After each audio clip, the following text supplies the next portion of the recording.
BNP চেয়ারপারসনের মৃত্যুতে শেষ হলো ৭ দিনের দলীয় শোক। শেষ দিনেও শ্রদ্ধা জানাতে খালেদা জিয়ার সমাধিতে ভিড় করেন দলের নেতাকর্মীরা।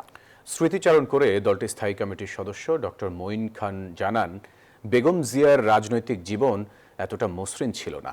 নানা চড়াই উতরাই পেরিয়ে তিনি বিএনপিকে নিয়ে গেছেন জনতার কাছে।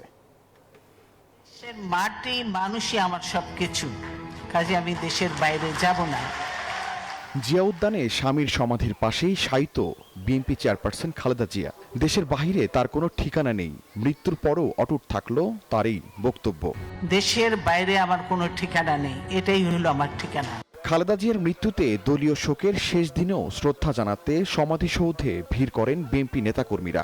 শ্রদ্ধার কাফেলা দীর্ঘ করেন নানা শ্রেণী পেশার মানুষ। তারা বলেন, খালেদা জিয়ার গণতান্ত্রিক লড়াই এদেশের মানুষকে ঐক্যবদ্ধ করেছে। দেশনেত্রী বেগম খালেদা জিয়া উনি শুধু সাধারণ একজন নেত্রী ছিলেন না, উনি বাংলার লাখো কোটি জনতার আশা আকাঙ্ক্ষার প্রতীক। হাজার হাজার লোক আসছে তাকে ফুল দিয়ে সম্মাননা জানানোর জন্য এবং তার জন্য কবর জিয়ারত করার জন্য। সকলেই দোয়া করবেন। আমাদের নেত্রী আমাদের জন্য অনেক কিছুই করেছেন। এদিন শ্রদ্ধা নিবেদন শেষে কথা বলেন বিএনপি চেয়ারপারসনের উপদেষ্টা আব্দুস সালাম ও ধানের শীষের প্রার্থী ববি হাজ্জাজ।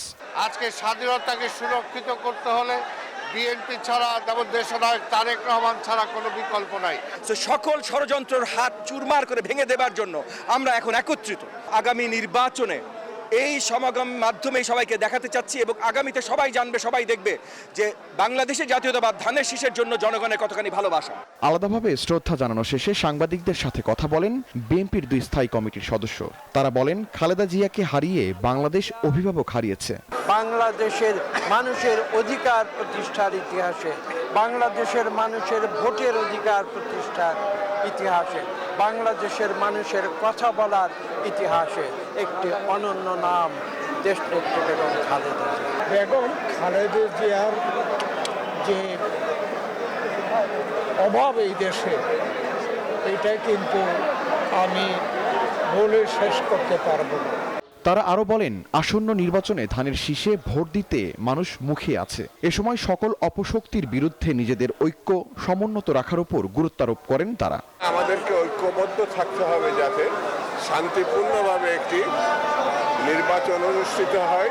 শাহরিয়ার কবির, নিউজ 24, ঢাকা।